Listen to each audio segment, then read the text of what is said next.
I see you and you see me.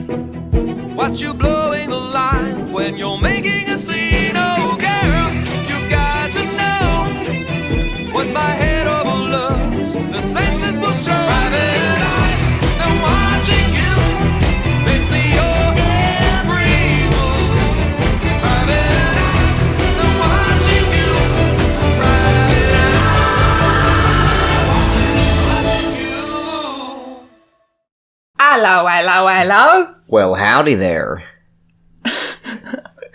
We didn't agree on a theme before we started greeting. But It's just silly voices. Sorry if you sound like that, but your voice is silly. welcome in it to LMNOP, our podcast. About About the greatest show on television. Forged Elementary. in Fire. Huh? Forged in Fire on the History Channel, where blacksmiths from across the country compete by making steel blades. But then do they go home and forge at home too? Well, only if they make it into the final rounds. And they make a historic piece of weapon from history. A weapon from history. And is Ben Abbott a judge? Well, only in the 6th season. Or possibly 5th. Maybe 4th. We haven't got there yet, but Yeah. definitely 6th. Only in the good episodes. Are we still talking about this? Oh! Oh! Don't mean to hammer on about the... Forges. At the end of every episode, the host says... Well, every round. Yes, every round. The host says... The contestant leaving the forge is... But he says the contestant leaving the forge is... The forge is. The forge is. Not 5, and not 3. Forges. The forge is. Anyway, it's a good show. Honestly, I like it. It is. It's a great thing to just have on.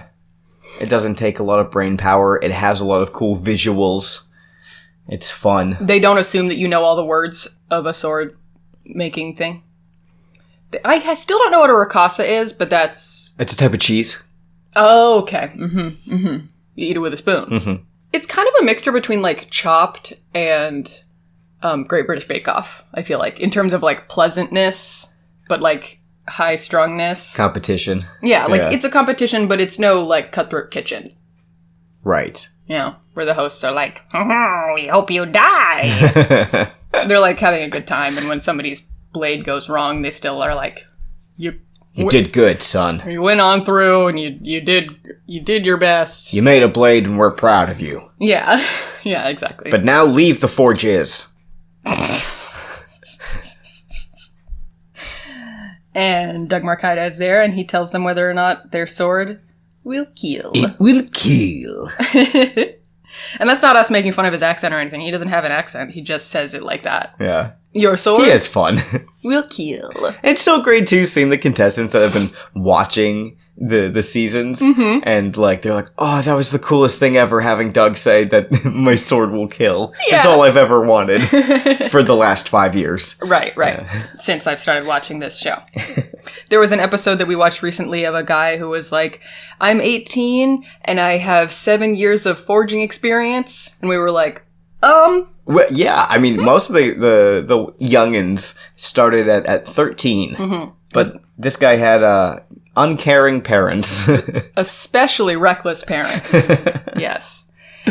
Anyway, that is all the talking we're going to do about Forged in Fire. Damn. Because this podcast is about Elementary from CBS with Johnny Lee Miller and Lucy Liu, the show Oh, I like that show. about Sherlock Holmes and Joan Watson. It's very good. I like Johnny Lee Miller. Me too.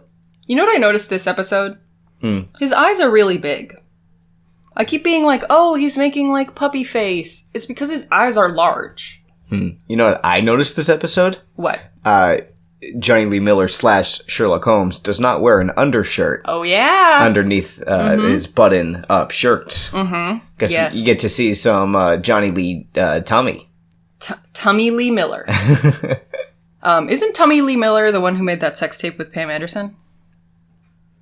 I don't know. We haven't even introduced ourselves yet. We really have been carrying on. Oh, boy. But I am your host, Val Flight Cub, a.k.a. Sherlock Holmes's arch nemesis on the high seas, Moriarty. And I'm Alec, a.k.a. the serial killer named Accidental. A dentist that kills patients but makes it look like an accident.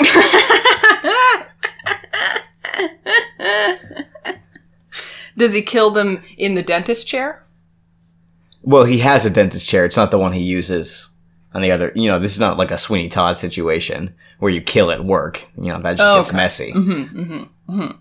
But I do have he does have a dentist chair at home. This pretend. Yeah, this fake, not real not serial me. killer. Right. Yeah. Mm-hmm.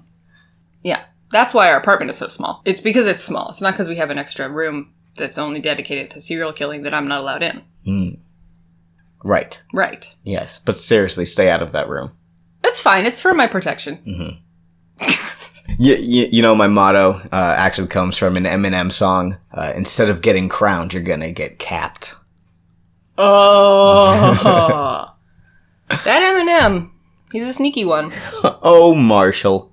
First name basis with Eminem. Mm-hmm. Anyway, we continue to not be talking about Elementary. Lucy Liu! Happy belated birthday! Happy belated 52nd birthday to Lucy Liu. You asked me how old I thought she was, and I was like, I don't know, 42? Uh-huh. I'm like, just a decade off. Yeah, she looks awesome.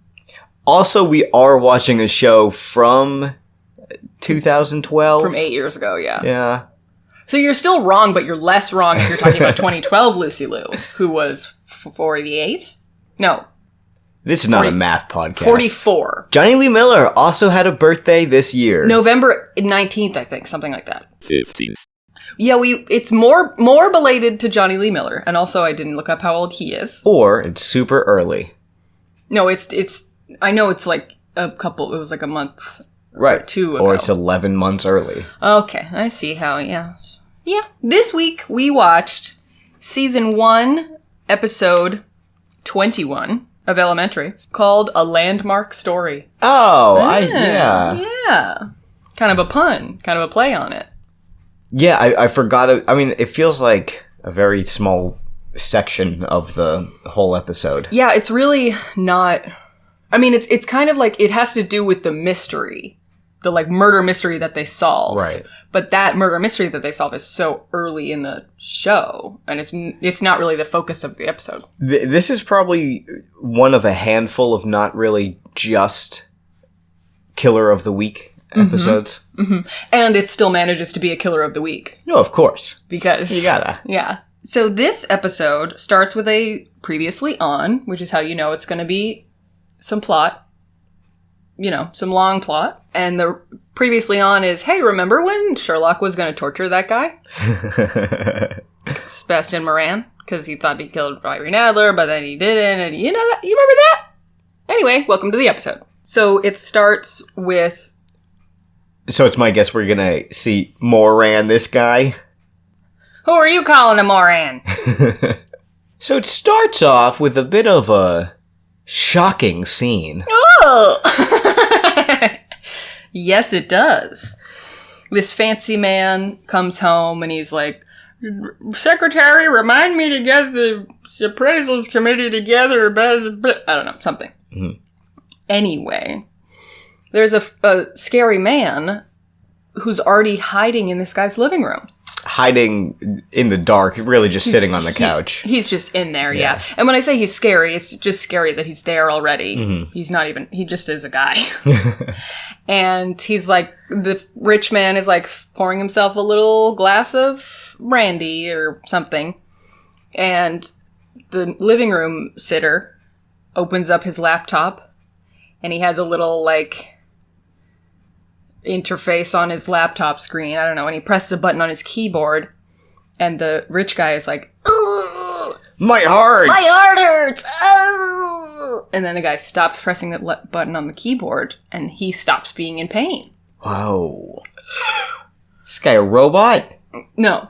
A cyborg? Cyborg! He's a cyborg. So the man sitting on the couch explains that he is a hacker. And he has hacked into rich man's pacemaker. Mm-hmm. 1% cyborg is still technically a cyborg. And it's hackable. And he's in.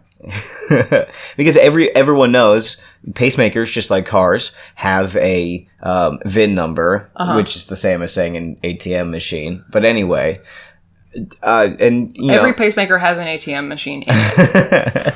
And if you can hack into the money, you can hack into the pacemaker. Mm-hmm. Yeah, I was always like, why would you put the internet in this thing? But it's not the internet, I think. And also, it's so that it can download updates for like software and stuff. Because you don't want to put in a pacemaker every couple years when they get new technology. Pacemaker 11. Pacemaker 11S. It's just too much. Yeah, especially when you're going into pacemaker surgery 11S. Mm-hmm. That's what the S stands for. Surgery. Yeah, so the guy is like, what do you want? He's like, I would love to just watch you die. Mm-hmm. It's like, what?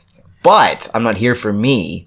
I'm here for someone else. And someone else wants you to revoke on the thingy dude. On the vote. On the vote. The vote. Do it. Revoke it. Or I'll kill you. And he's like, fine, whatever. Let me just whip up my little iPad and log in. Boom. Revoke. Happy now? Can I go on living? And living room guy is like, thank you. Bye. Bzz. Thank you. Next. He's just like, oh, that's because he's a serial killer. So that's like, oh, next person, time to die. Oh, there you go. A serial killer that only listens to Ariana Grande when he kills. A serial killer who is normal in one aspect. Only listening to Ariana Grande. So, yeah, he's been messing with this guy's pacemaker to electrocute him. And he does it one last time and electrocutes him to death. And then he leaves. And he says, thank you, next. So now we go to the Department of Corrections. Sebastian Moran, remember him, is in Yale. Jail, Yale. Mm-hmm. And he's like this big bad guy, and he's like, they're all watching like American football or something. Basketball. Oh, basketball. And he's like, turn it to the football. And he turns it to something, and he's like, no, the Arsenal game.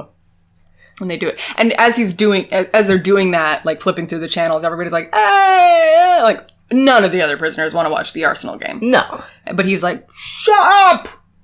They were like, oh, it's big bad guy. We gotta listen to him. He runs this prison, apparently. Yeah. But as his little prison friend is... his helper elf. is changing the channels. He flips through past a news article, is what I was going to say. That's not right. But he flips past the news, and then he flips to the Arsenal game, and Moran's like, no, go back to the news. And on the news is this story. Breaking news, rich guy dead.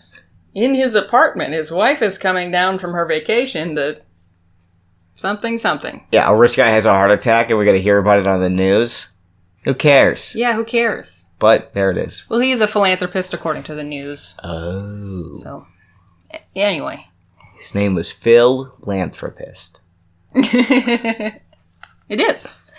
So, now we go to the Brownstone, and Sherlock is in a little straitjacket. Well, he's in a straitjacket. He's in a normal-sized straitjacket. And he's like, ah! And Joan is like, what's going on down here? And Sherlock's like, oh, it's a good thing you're here, actually. You know how to reset dislocated shoulders. And Joan asks him, why are you in a straitjacket? Like, why are you dislocating your shoulder to get out of a straitjacket? Mm-hmm. And he says, because it had been too long. He's like, I needed a refresher on how to do this. I know I can get out of one, but only if I practice. Right. And Joan resets it, and it's very painful, and it's just silly. It's very Sherlock. It's great. And the best part about it is before she relocates his shoulder, he gets a phone call from Gregson. Yeah. And he's like, hey, Captain, 1 second. Okay, go ahead. And Gregson's like, are you okay? Sherlock's like, yeah, I'm fine. What? What do you want? Yeah. Did you call to ask me how I am? You got a murder for me? So apparently, Sebastian Moran has something to confess. He has a bunch of more victims that Moriarty sent him to kill that he'll only tell Sherlock about. This seems like a great way to get Sherlock Holmes a secret message. Yeah, if that was his motive, that would be a really useful way to do it, is to say, I have valuable information that Sherlock will like, but I'll only tell it to him. It's like, what? Why, moron? You only want to talk to Sherlock, huh? I just don't like anybody else here. Like, listen, I only respect people that stab me in the gut. Mm-hmm. Sebastian said to Sherlock, "You the only bitch in this house that I respect." So Sherlock's like, all right, fine. And so Moran is like, so I have some more Moriarty info for you. Sherlock's like, I don't care. I'm here because of the other victims. And Moran is like, I have bad news for you. That was a ruse to get you to come here because I missed you. And Sherlock goes to leave, and Moran is like, well, I know this guy, philanthropist. Well, this is the crazy thing. He goes, Will, give him the thing. And Will, the Department of Corrections security guard, is like, oh yeah, here you go, Mr. Holmes. It's this newspaper article that I clipped out. I clipped for Sebastian because he asked me to. Because he asked me to. Yeah. Either we're really great friends, or I'm fucking scared of this guy. Right, which is not a good position for a corrections officer to have in the prison. But anyway, Sherlock takes the clipping and he reads it, and it says, philanthropist, died of heart attack, was rich.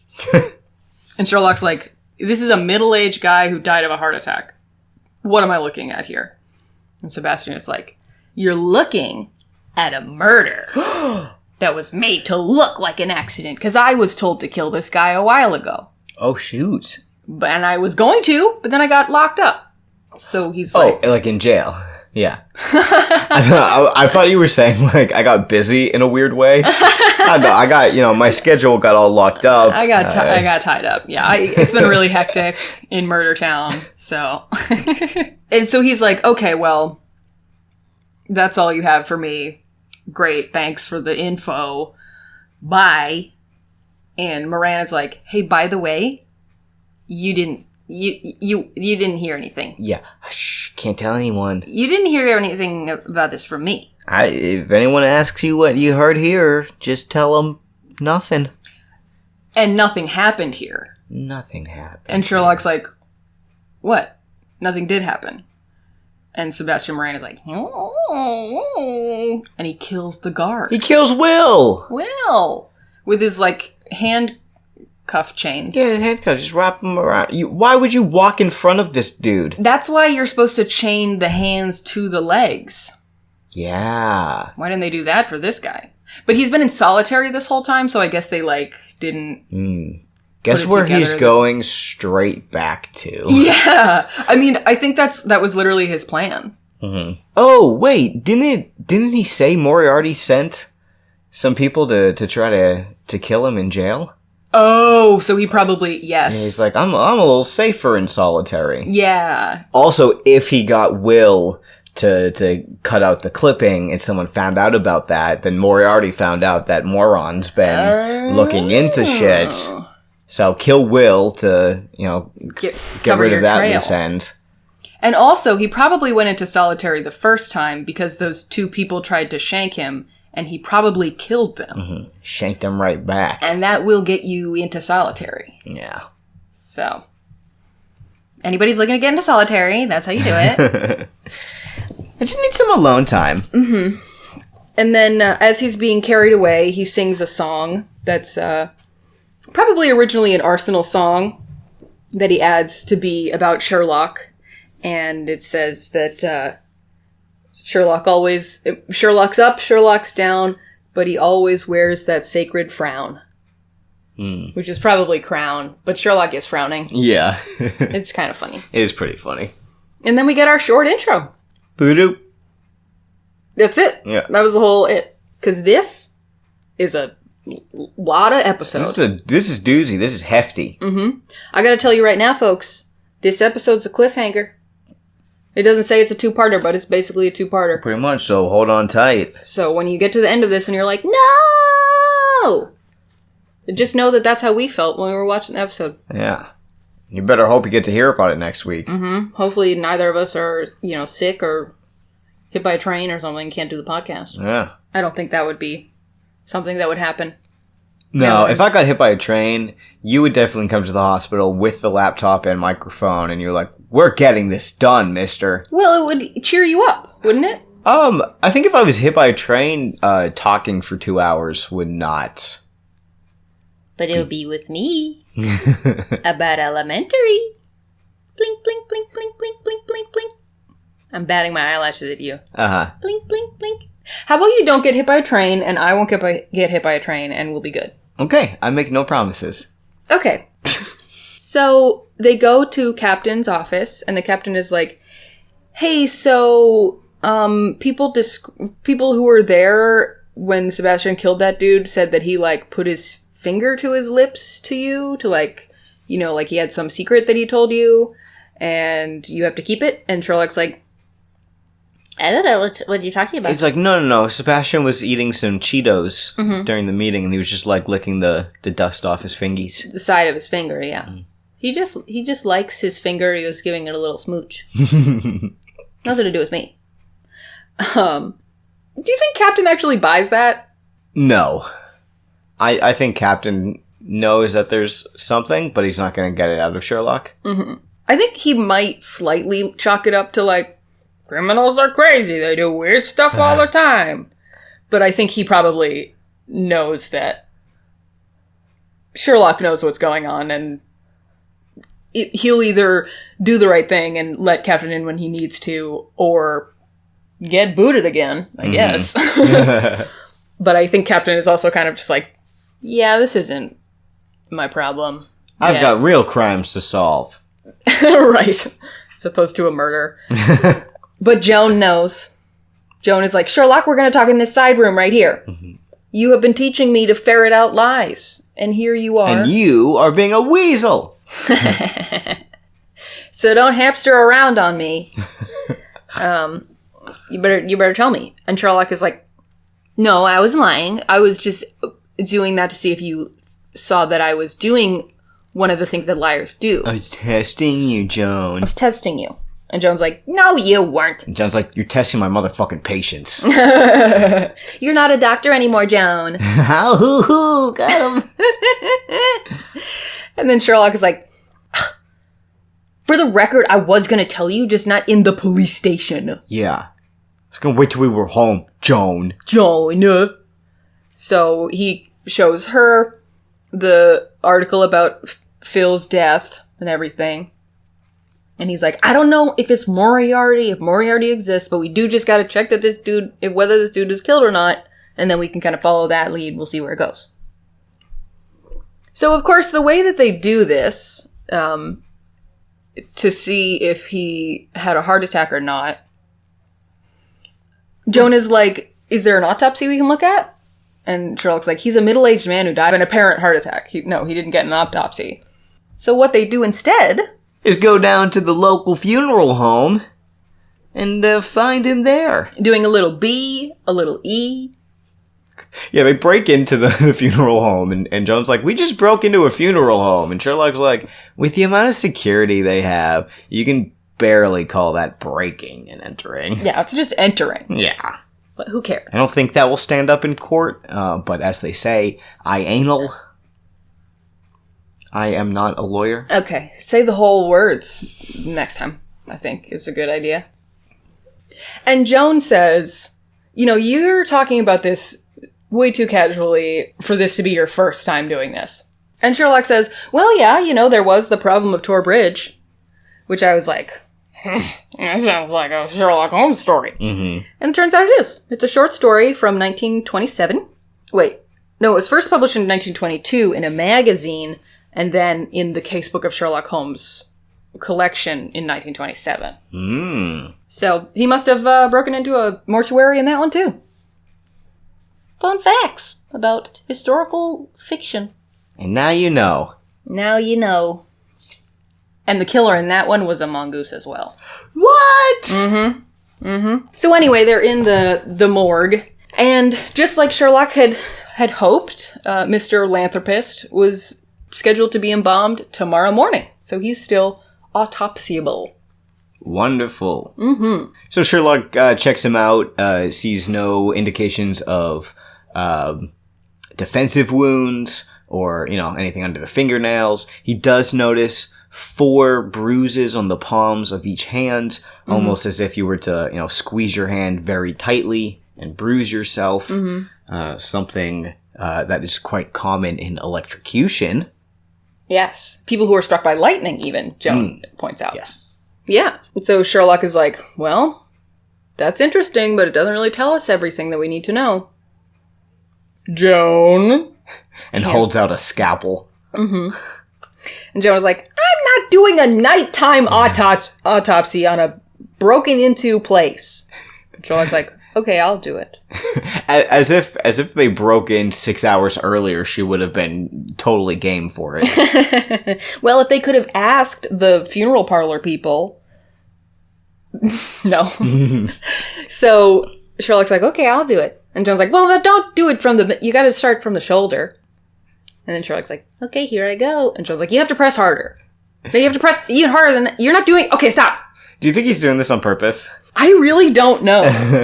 Because I thought that he might be doing it on purpose. He doesn't have as mischievous of a look on his face as he would have, I think, if he was, like, purposefully doing it. Yep. But I think he is glad that Joan's doing it.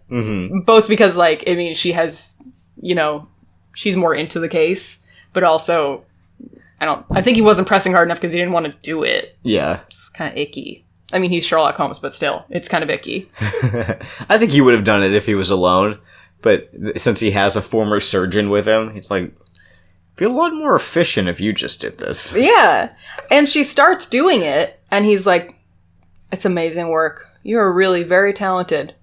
And she's like, we're not gonna bond over this. It's the middle of the night, and I'm carving up a corpse. It's not the last 20 seconds of an episode. We're not bonding. Right. So Joan, in her autopsy, notices that he does have a pacemaker, and she looks near it, and she notices that the blood near his heart, like, coagulated and, like, burned little bubbles.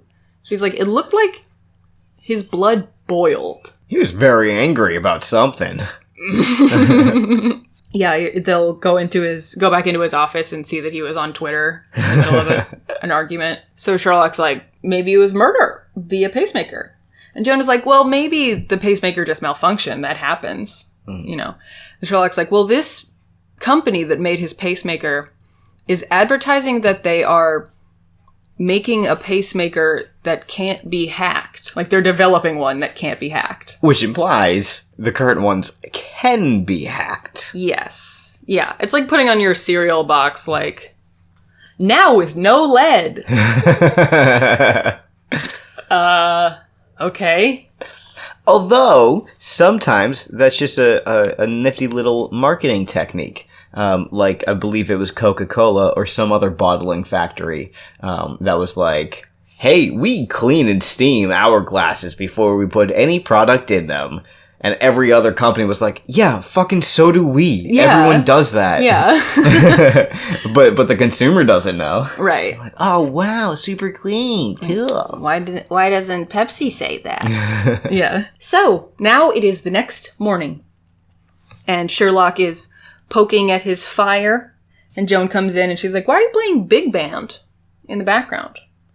And Sherlock's like, well, I was researching speakeasies, got me thinking about I haven't listened to this band in a while, so we're listening to it. And she's like, and why is there a little guy on a stake in our fireplace? And he's like, I'm in an argument with a guy online about Galileo. Which I don't know. I don't get it either. I don't get it. But yeah. He's got a little Play-Doh creature. A little man up on a just a little stick. A stake. Yeah, like that you would, like, light a witch on fire with. Mm-hmm. but doll size. But doll size, just in the fireplace. I love it, because this is like, there are times in episodes where they'll be like, yeah, Marcus, we need a broom because we're trying to catch an elephant. I don't know. But, like, there's like stuff like that where it's just like, there's no way it makes sense with how little they're explaining it. Right. And now we get to be on that side of it, of just like, I'm in an argument with someone online, so I have to burn this little man that I have made on the stake in our fireplace. I just like that he has time in the middle of a murder investigation to get in an argument online with somebody about Galileo. Yeah. So the reason that Sherlock was looking into speakeasies was because this guy, Phil Lanthropist, was on the historical landmark committee for New York or whatever. So he's one of the people that decides if people get, like, historical landmark status. Mm-hmm. And which comes with what? Like you can't fuck with it. It has to, like, say where it is. And do you get, like, federal funding? I don't know if you get funding. I know that the codes that you have to be up to are different. Like, you don't have to cut the place. Yeah, you're allowed to have lead in your paint. I don't know what the line is, but it's something like that. You probably get funding of some kind. So there had been recently a landmark that had been going back to the committee several times to get their status revoked, because when you're a landmark building, you can't just tear it down and build whatever you want because it's a landmark. Mm-hmm. So this shell corporation owns this grocery store that has a speakeasy in the back that's been, like, perfectly preserved as a little speakeasy museum. But the owners, want to put condos or whatever there.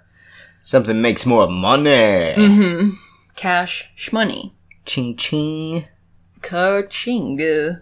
So this grocery store speakeasy has been going back to the committee to try and get their landmark status revoked. And every time they go for a vote, there's a couple more votes in their favor. And Sherlock has noticed that every committee member that changes their vote to revoke then gets this really nice kitchen renovation by this guy, this, like, skyscraper architect guy. Well, if he normally does skyscrapers, what does he do when making kitchens? He's bribing. Oh. This is what he's doing. He's bribing the committee members. He's like, hey, let me tear this shit down and build something nice, and I'll give you something nice. I'll tear your shit down. A new kitchen island! Whoa! Yeah, exactly.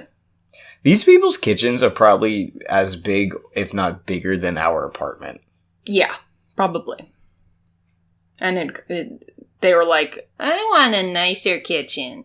Yeah, and they probably have a dishwasher that doesn't sit on a table.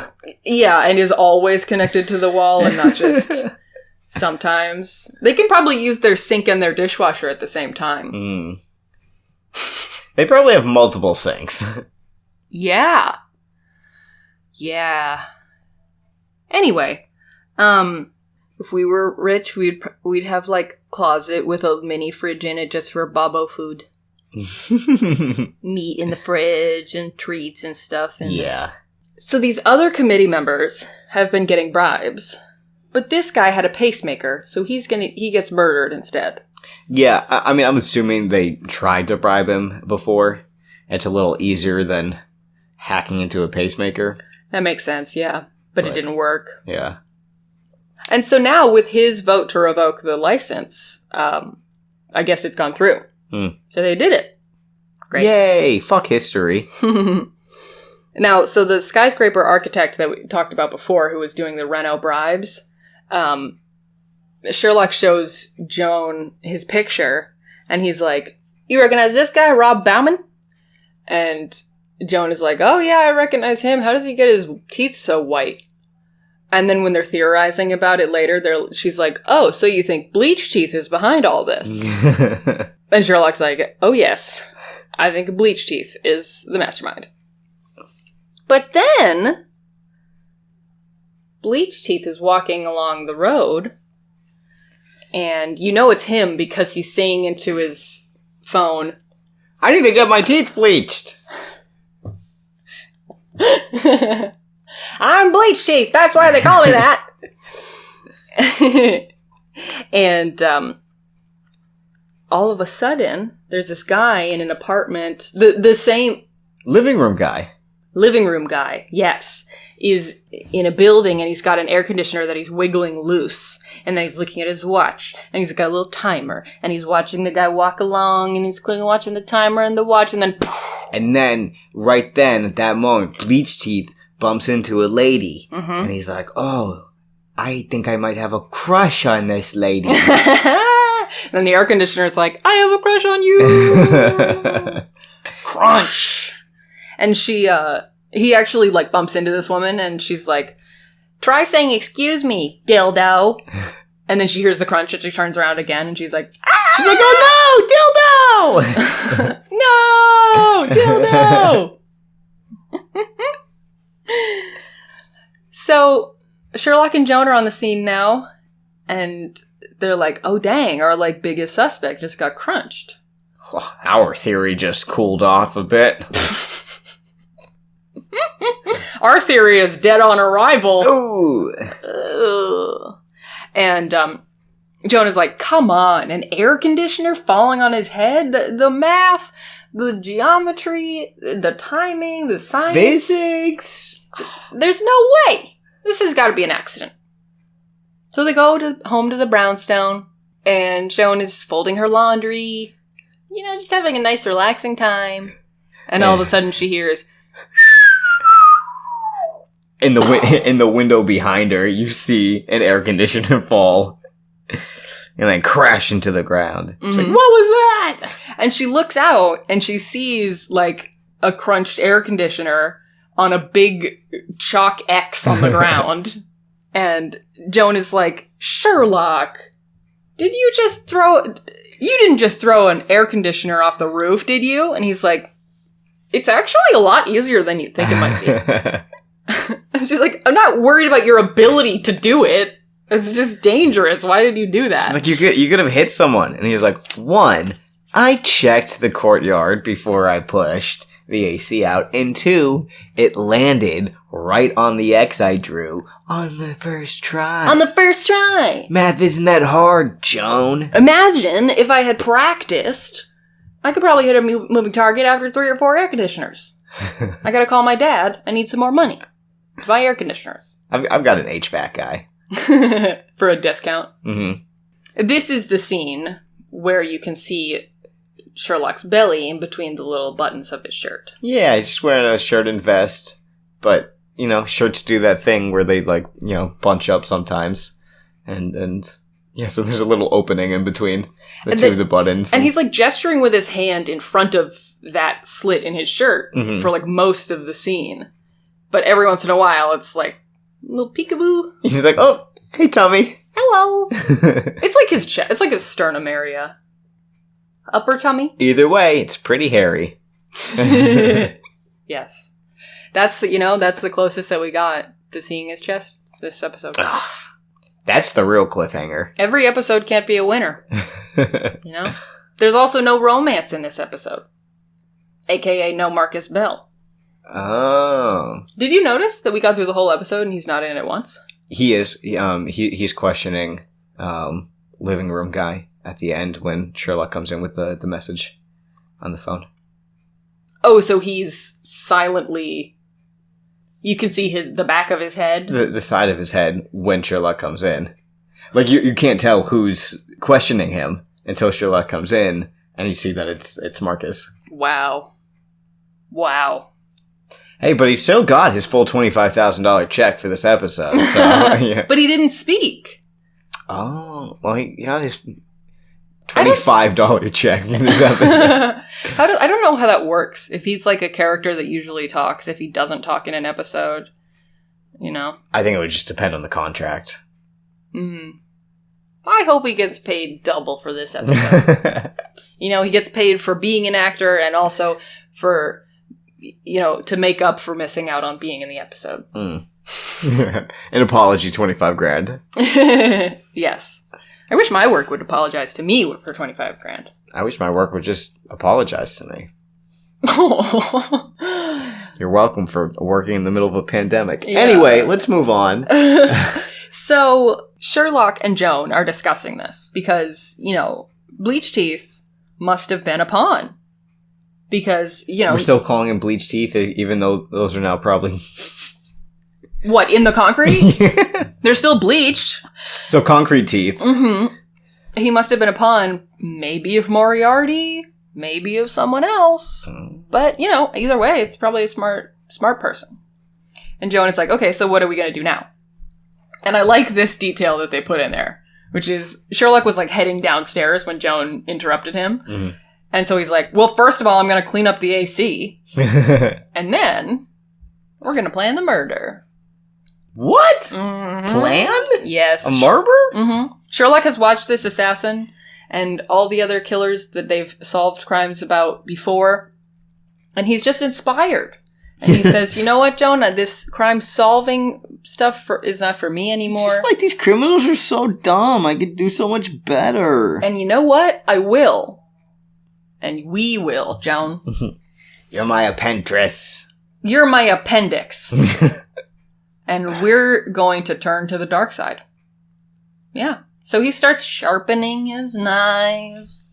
So Sherlock can't be bothered to clean up, the trash in his apartment or the gross fridge, but he does clean up the AC that he drops in the courtyard. Very responsible. Mm-hmm. Mm-hmm. It might be because, the courtyard is communal property. Mm-hmm. It's like public property. But the apartment, he's like, Joan, you signed up to live with me. And this is what it's like. So this is my domain. I'm going to do what I want. So no, they're not turning to the dark side. They're just getting into the killer's head. Because Sherlock has found somebody that he thinks is going to be the next target in this string of accidents. Wink. So it's this woman whose dad used to own the Speakeasy grocery store. Mm-hmm. So she's the only one who's still attached to it being a historical landmark. Quite vocal about it. Mm-hmm. Anytime the vote comes into play, she makes a fuss, sends out press releases, gets on the news. Mm-hmm. Mm-hmm. So Joan is like, oh, so it makes sense that this person would be next. Should we warn her? And Sherlock is like, no. We should try to kill her. We're planning her murder. We're evil now, Joan.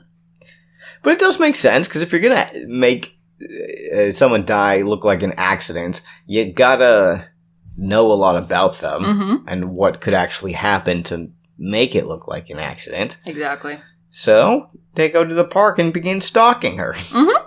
It's fine. They're at a normal distance and they're doing it to save her life, so it's okay. Mm-hmm. So now we get a little crossover moment between Elementary and Amazon Prime's The Boys.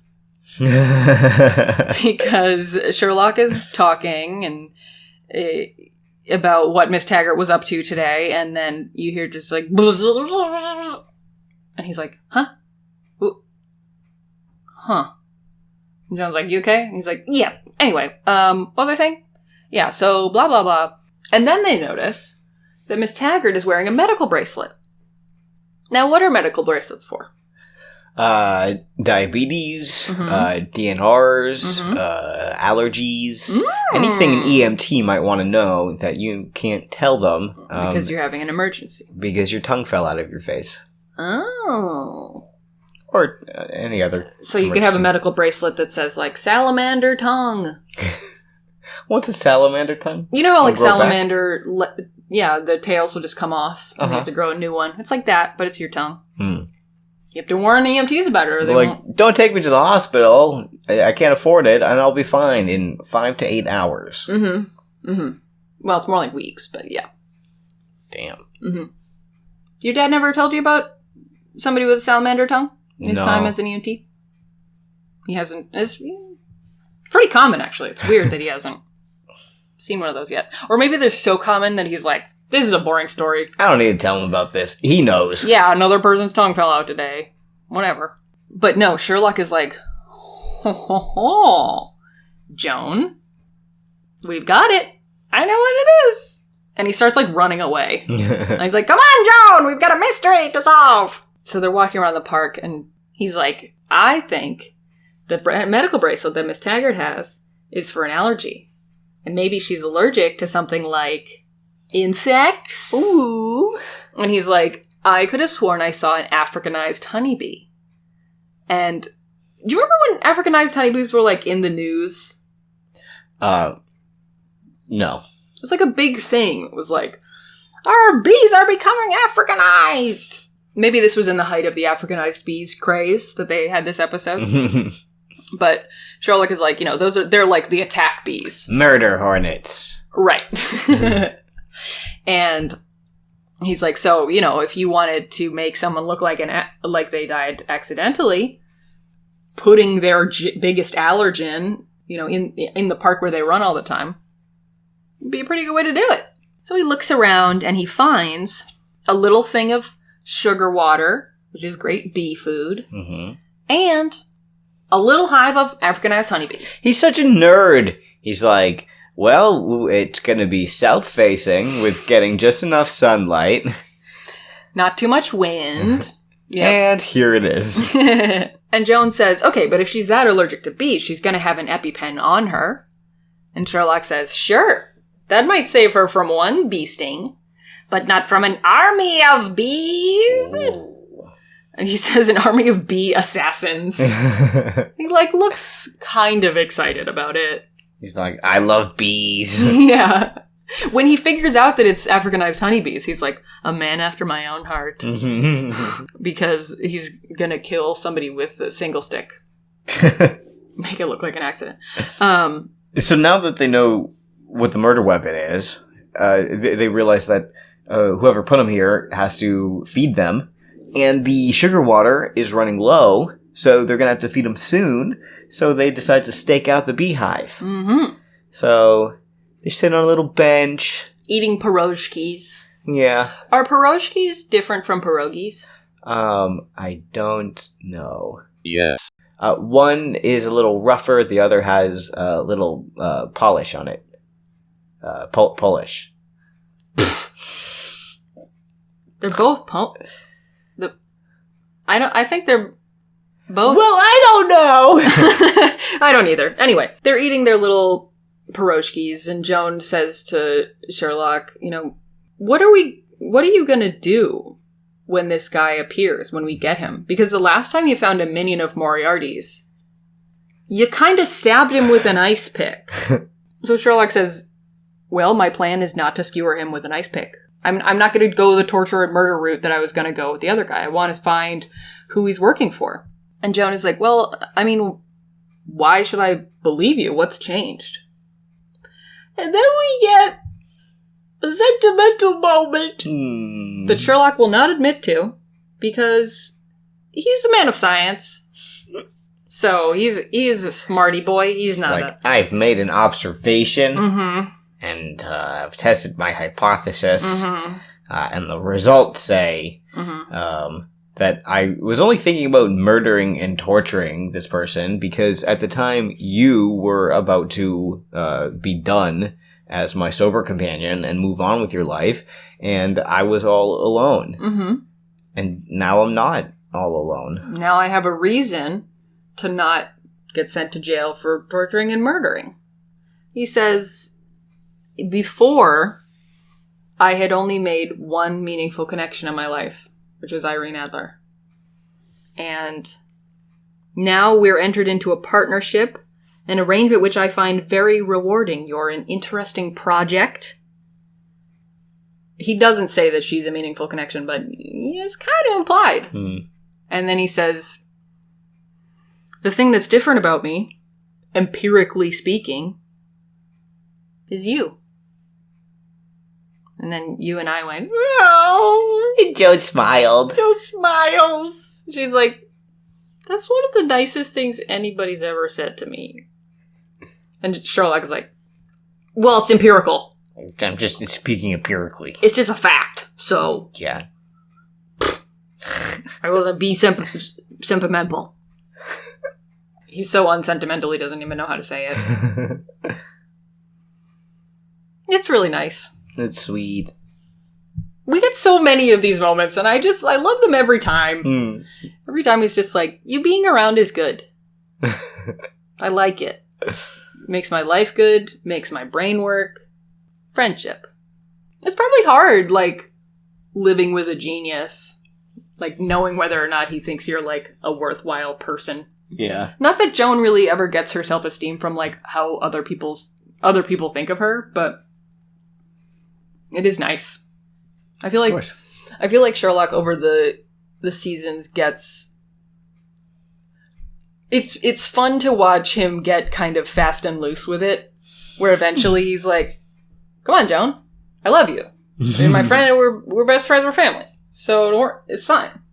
You know, that's like scene 7. But still, there's like, it's like slowly like gets a little, like, I think it's not that he doesn't want to have friends. I mean, I think the thing with Irene dying, like, fucked him up with, like, making connections with people, but I think he wants to be able to do it. And so, as he becomes friends with Joan more, he's just like, I'm a friend. You're my friend. You're my friend. I like it. I saw today that Bernie and Ert. Mm-hmm. No. We both were fine with that. Ernie and Bert from Sesame Street. Uh-huh. They have Twitter accounts, and their Twitter descriptions are friend of Ernie and roommate of Bert. But I feel like that's kind of like, I don't know, it kind of reminds me a little bit of them sometimes. Like, especially earlier. Yeah, in definitely. Seasons. That's probably how, like, Marcus would describe his relationship with Sherlock. It would be like... Co-worker. Yeah, like, friend of Marcus Bell. And, like, colleague of Sherlock Holmes. Anyway. Friendship moment. But it's not a friendship moment, it's an empirical science moment. Yeah. So, it's fine, it doesn't matter. Just a scientific observation. Mm-hmm. And then he says, you know, I'd like to promise that I'm not going to torture and murder this guy. I'd also like to promise that if I found a needle filled with heroin tomorrow morning, I wouldn't stick it in my arm. But we don't know the future. Sorry, Joe. So, then the beekeeper arrives. So their conversation's done with. The beeper. The beeper. The beekeeper. B apostrophe keeper. Mm-hmm. If Julia Dreyfus did a show about this guy, it'd be called Beep. Beep. If I did a show about this guy, it'd be called Honk. I don't get it, what we're doing. How did you come up with your title? You're so dumb. Beep beep. Honk honk. I wrote a TV show. It's called The Gesture You Give to Truck Drivers So They Blow Their Big Air Horn. So they go up to the beekeeper. Sherlock is like, listen, I'm not planning on murdering this dude, but I'm not going to let him walk away. And he pulls out his little taser. Taser. Do you think this is the same one that he stole from that killer secretary from, like, episode 6 or something? Yeah. He's like, this was used on me. I can't wait to use it on someone else. So he goes up to Mr. Beekeeper, and he's like, hey, man, can I see your notebook? Thanks. And he takes it out of the guy's hands, and he's like, huh. Air conditioner throwing math. Interesting. And he also says, hey, I'm with the NYPD. Give me your notebook. Oh, yeah. And then the guy's like, you can't just take that from me. And also, there's nothing illegal about math. Yeah. And Sherlock's like, well.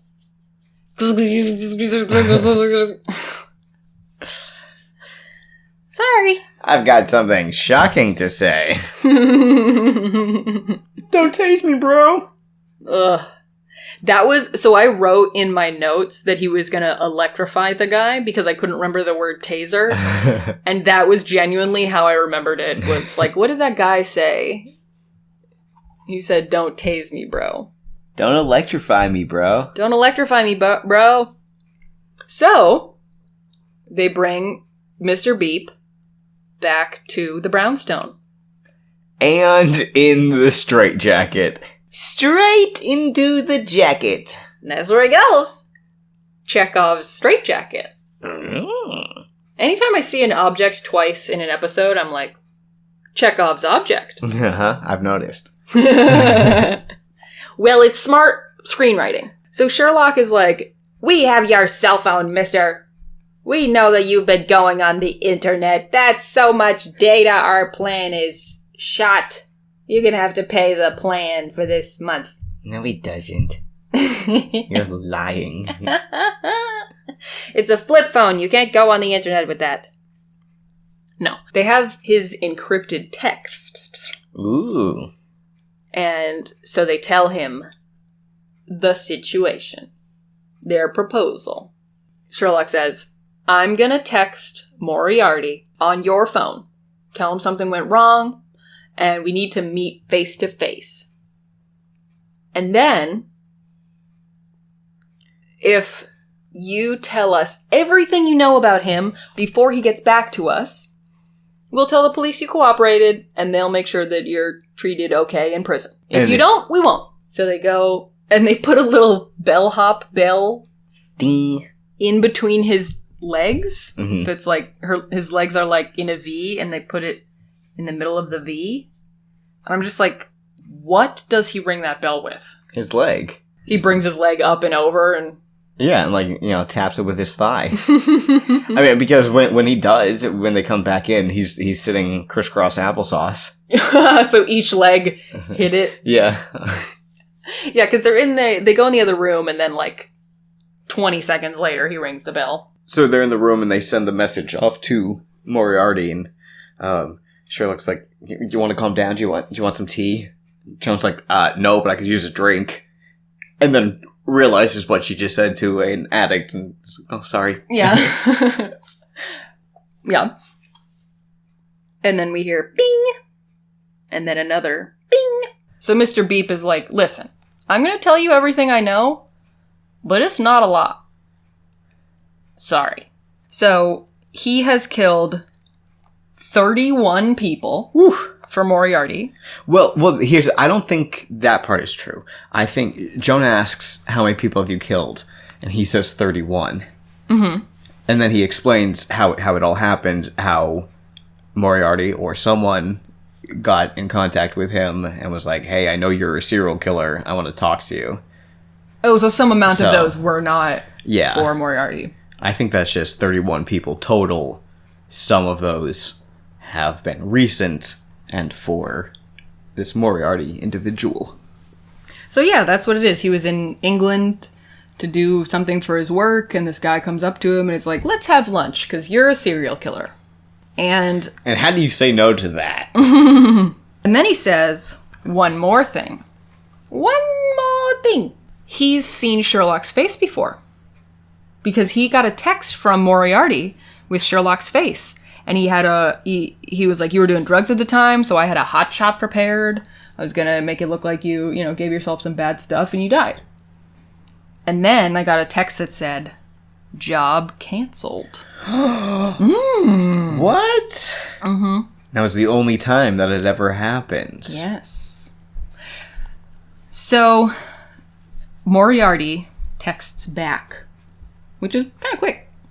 And he says that he wants to meet at the Parthenon, which is a diner. So Joan and Sherlock are going to stake out the diner and, see who's waiting around for Beep to show, and then follow that person back to wherever they came from.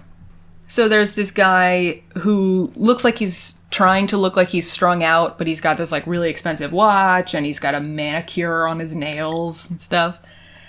And he leaves. He gets into a Ferrari. Mm-hmm. And then takes off his wig. Oh, I didn't see that part. Oh, yeah. Oh, my gosh. So Sherlock is like, okay, Joan, so just follow him. Try not to lose him, but don't be too close. But don't lose him. Just like very useful information. Joan's like, do you want to drive? Very useful advice. Also, he can't because it's the wrong side of the road. You don't think he could adjust? No, I don't think he's smart enough. So then, the Ferrari guy, they're following him. He pulls up to a set of train tracks, and he just, like, waits there for a little bit. And Joan is like, what do you think he's doing? And Sherlock's like, he's trying to make sure nobody's following him. And then at the last second, he goes to the other side of the train tracks, and a train starts going by. Oh, man. And a car pulls up to meet with him. And but now we can't see who it is because there's a train in the way. Dang it! And Joan's like, they're definitely going to be gone by the time the train is passed. And Sherlock's like, I got it. So he gets his camera out. He's got this, like, DSLR or whatever. And he starts taking some quick shots. Some burst photos. I don't know what it's called when it's not on an iPhone, but that's, he's taking a bunch of pictures. And then they go home and Sherlock explains what he's been doing. So he's like, camera shutters can go super fast. They can see stuff faster than the human eye can, process. So he's taken all of the photos that have, like, caught these little slits between the train as it has gone by. The train cars. Train cars, yes, thank you. And he's cut out the little strips that he's able to see. And individually, all you see is a little bit of a person, but half of an eye. You throw 20 of these together, and you've got a face. You got a really weird-looking face collage. But you take that weird face collage over to Beep, and you say, have you seen this man before? And he says, yes. Whoa! Mm-hmm. Got him. So we've got somebody. And Sherlock and Joan were talking about this in the car. Joan is like, do you think it was actually Moriarty that, like, went up to Beep and told him, I know you're a serial killer? And Sherlock's like, I don't know. It could have been a minion, but it is very tempting to think that it was actually Moriarty himself. And we would have known if it was a minion, because instead of saying, I know you're a serial killer, he would have said something like, banana. I've been shaking my head since I realized the joke you were going to make. Disappointed!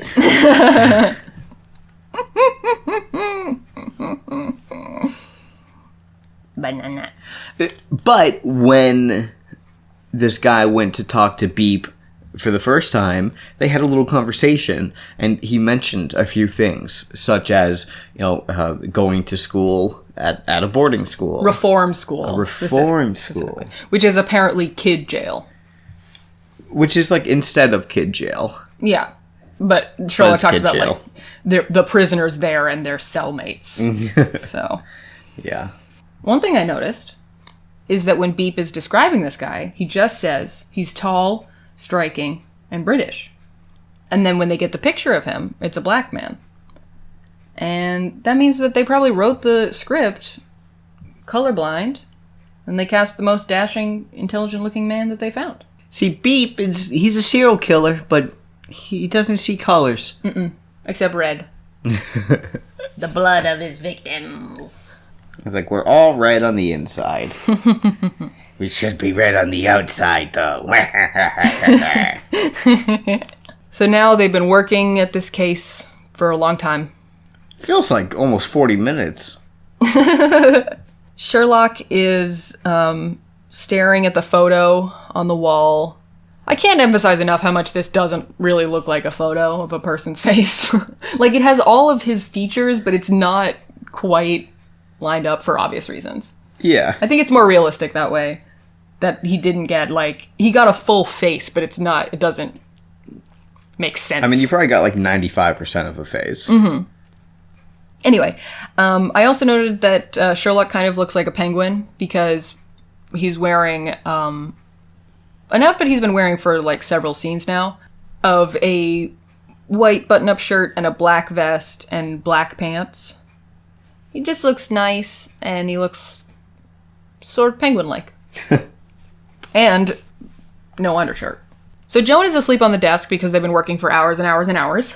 And Sherlock wakes her up by, like, kind of putting a bunch of stuff on the desk. And it makes this, like, bang noise. And she's like, huh, what time is it?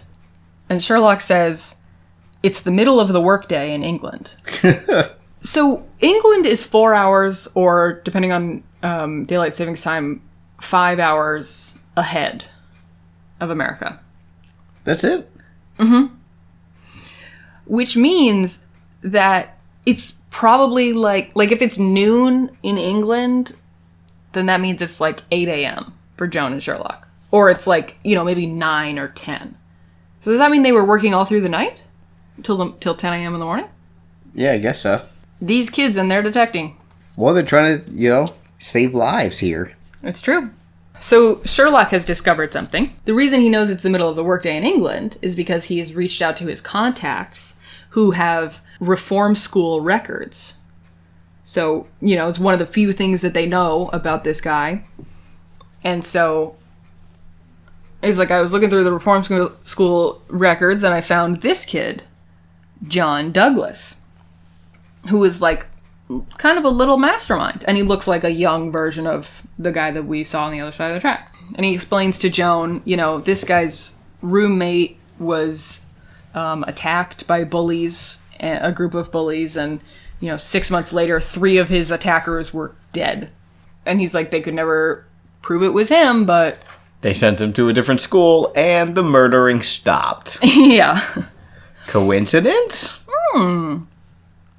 And he hasn't been heard of since he graduated at 18 and was released back into the world. Which leads Sherlock to believe that he's using a different name. A name like Moriarty, perhaps? Perhaps. Or a name like Peter? Or... Lightning McQueen. Probably not. Krampus? Cranston? Brian?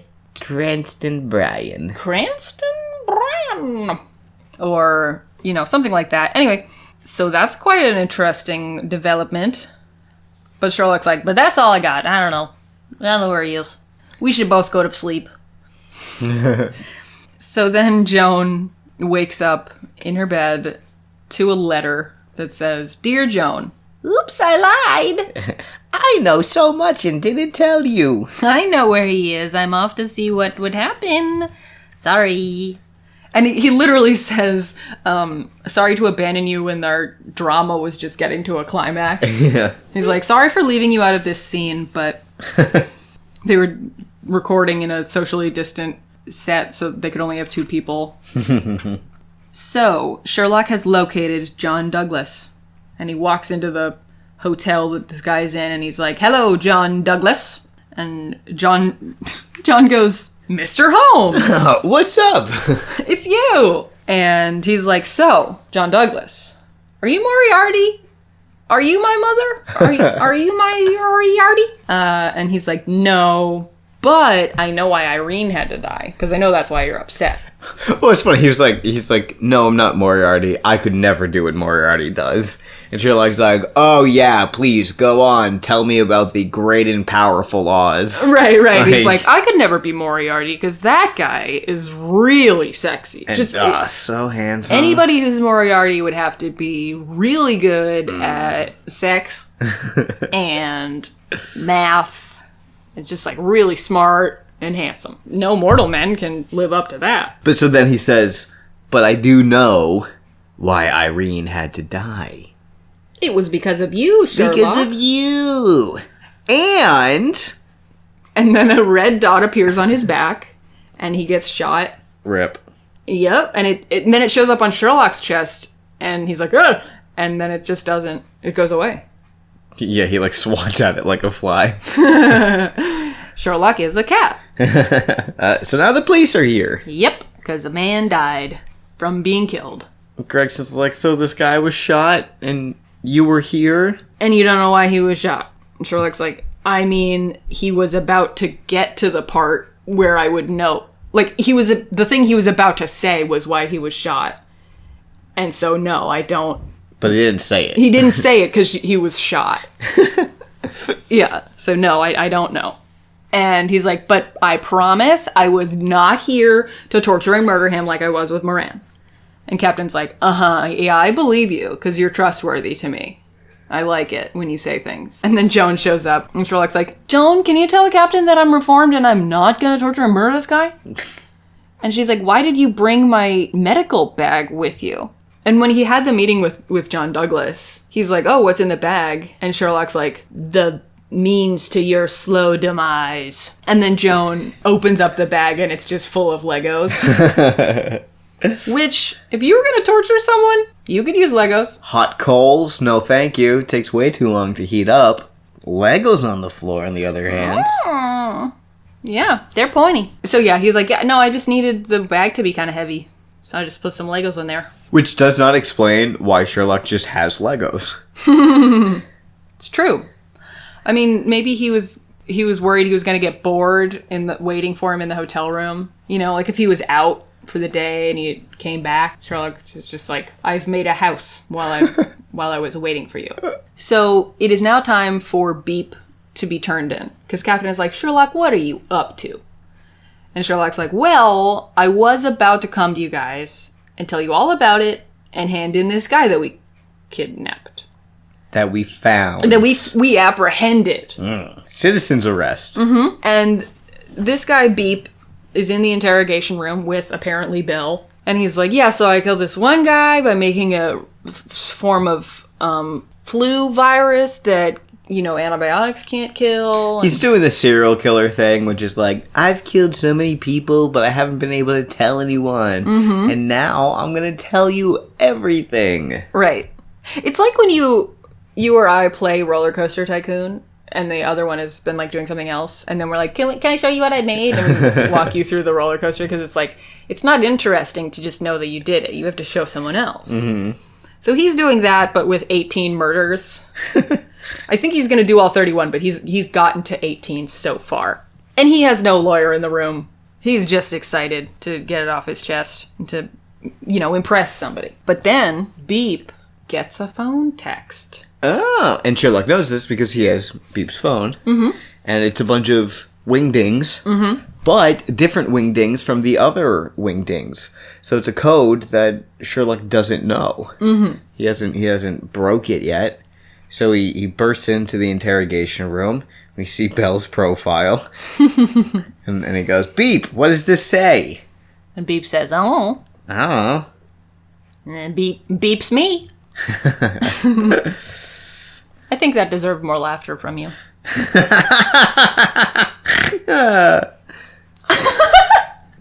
that good? I didn't mean fake laughter. It wasn't fake. It was all real. Thank you. So, yeah, Beep says, it beeps me. Was that real? Yes.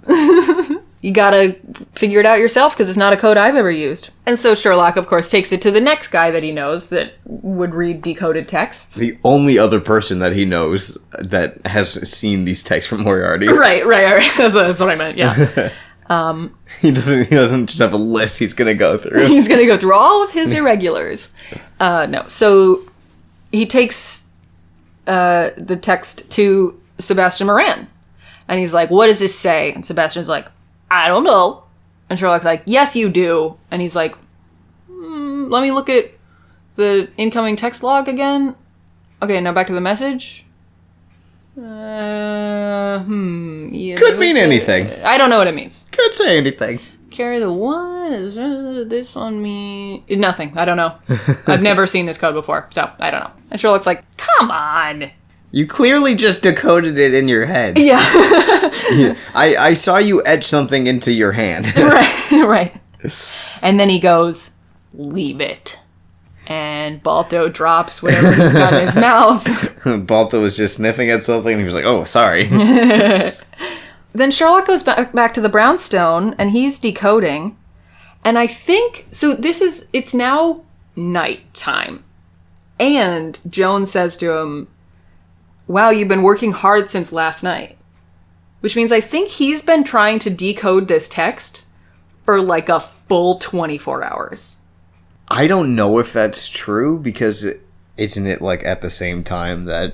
Oh, so just... Or maybe last night was when he got the text, and it was like the next day that he went to see Sebastian, and then got back from the prison and was still working on it. I think what it is, actually, is that Joan notices that Sherlock hasn't slept during this case, and it's been like 2 days. And he's like, well, I'm trying to decode this text, and I've almost got it. I just need the 3-code cipher key that will tell me which way to something, blah, blah, blah. And Joan's like, okay, well, it's 10:17 right now, so why don't we go to bed at 11 if you haven't figured it out by then? And then it's 11:01, and Sherlock is like, well, I may as well I'll go to bed at midnight, and then it's 12:02, and he's like, well, I may as well just go to bed at 1. You do that in high school when you were like, I gotta stop what I'm doing, I gotta do my homework, and I'll start it at 7. I'm like, oh, it's 7:13 already? Okay, I'll do it at 7:30. Yeah, I definitely have done that. I've done that where it's like, oh, I need to leave for this thing at 5:30, so I'll stop doing this at 5. Oh, it's already 5:07? A couple more minutes can't hurt. But yeah, so then Sherlock says a very Sherlock thing. If him, like, randomly saying, like, really nice things to Joan is very Sherlock, him saying this kind of thing is also very Sherlock. You know, some people, without possessing genius, have a knack for stimulating it. Because he's figured it out based on what she just said. And Joan is like, cool, it's a twofer. An insult and a boast. Amazing. Yeah. Sherlock is like, wow, Joan, I've noticed that you drool and I rule. But honestly, here's the thing, is Sherlock drools if he should have figured this out.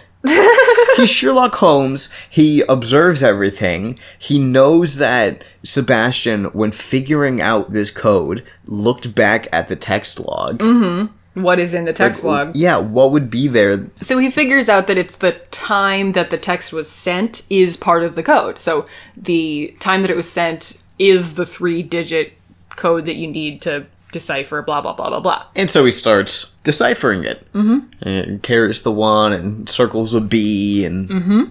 And during this, we get a simultaneous cut to Sebastian hanging out in his little hotel room. AKA prison cell.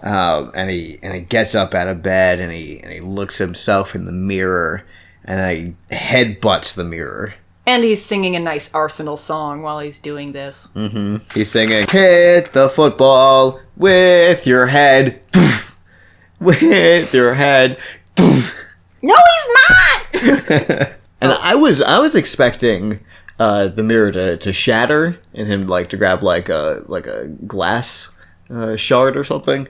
It doesn't. Nope, because it's in a prison cell. Right, and so it's like aluminum or something. Yeah, they're not like, every prisoner gets a Fabergé egg and a glass blown swan. But he continues headbutting essentially the wall over and over as Sherlock finally deciphers the code, which says, Moron. Didn't know you had a sister. Either she dies or you do. Bum, bum, bum. So Sherlock is like, fuck! He's gonna try and kill himself. So he calls up Captain. And he's like, Captain, Sebastian Moran is about to attempt suicide. You have to call the jail that he's in. And Captain is like, great, I'll just press star 69. Because I just got off the phone with them. Oh, shoot. Because actually he already, Sherlock was too late. Yeah, he says, that's great. Too late. That's great, too late. When he smashed his head against the wall, his brain started to swell. And Sherlock is like, is he alive? And Captain is like, yeah, he was 5 minutes ago, but they say he's not gonna be. Mm-hmm. Like, he's just gonna die from this. Yes. No, he's got super advanced CTE. He has a big headache. He's gonna take 6 aspirin. So Sherlock is trying to figure out, like, he could have had Moran kill me. He could have had Beep kill me. He could have killed me when I was talking to John Douglas. Like, what is the game with Moriarty? And Joan says, well, looks like you're the game. You're the game. Then Beep's phone rings again. Well, it rings for the first time. It's on a text. It rings for the first time, yes. So Sherlock goes to answer it. Joan goes to record the call on her phone. Teamwork. Mm-hmm. And Sherlock says, Hello, this is Sherlock Holmes. And the voice says, I know. I'm Moriarty. Oh, shit. We're overdue for a chat. Dang! And then the credits roll. What? He gets an invite to tea and biscuits, and that's where we end? Yes! Hanging on to this cliff? It's such a cliffhanger. That's the episode. Damn. The case isn't over, so we don't get 20 seconds of character development. We just get a cliffhanger for next episode. Dang. So that's episode. What did you think? I liked it. I liked it too. Drama. I think it was about 45 minutes too short. I'm really excited to watch the next episode. The next couple of episodes. Because it's all Moriarty stuff from here, I think. We gotta catch him. We gotta find them. Do you think they're gonna do the Sherlock BBC thing where we actually saw Moriarty in the... What if Moriarty is that first cop that we met in the pilot? That's where he's been. Oh, this shit. whole time. Arrgh. He was just pretending to be dumb. You never know. You never know. I thought that John Douglas would have been... I bet the actor that played him would have been a good Moriarty. I mean, like, we know it's not him because he's dead. But I liked the, 10 seconds we got of him. Mm-hmm. It's too bad that, he wasn't... He didn't have a slightly longer appearance before he's, Anyway, that's our episode. We didn't get any Twitter questions this week, but we are about to have some exciting episodes coming up where we meet some characters. Some characters like Moriarty. Spoilers. Send us your thoughts and your questions to LMNOPcast on Twitter. We've got some interesting episodes coming up, and LMNOP is about to have its guest 2, aka Nana Roy of Nana Roy's Night Marinera. No way! Banui will be on the podcast. Holy crap! Yes. Yes. Well, I'm excited. Mm-hmm. Me too. Night Marinera, of course, another podcast on the Noise Space Network, noisespace.xyz, where you can get a lot of cool podcasts like this one and the one I just said. And a new podcast, Kyle X Wine, and Live Free Try Hard, another new podcast, and some old podcasts like The Island Shuffle. Old podcasts like Incontinence. Just a couple old people, they talk about incontinence.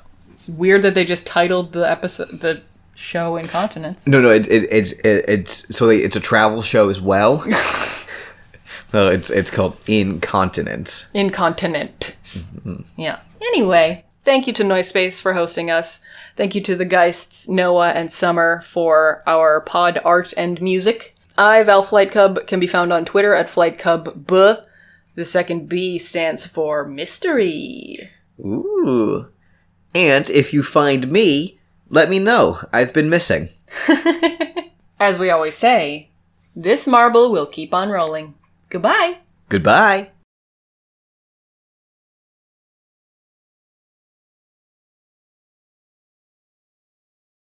You know who played Spider-Man in the dog version?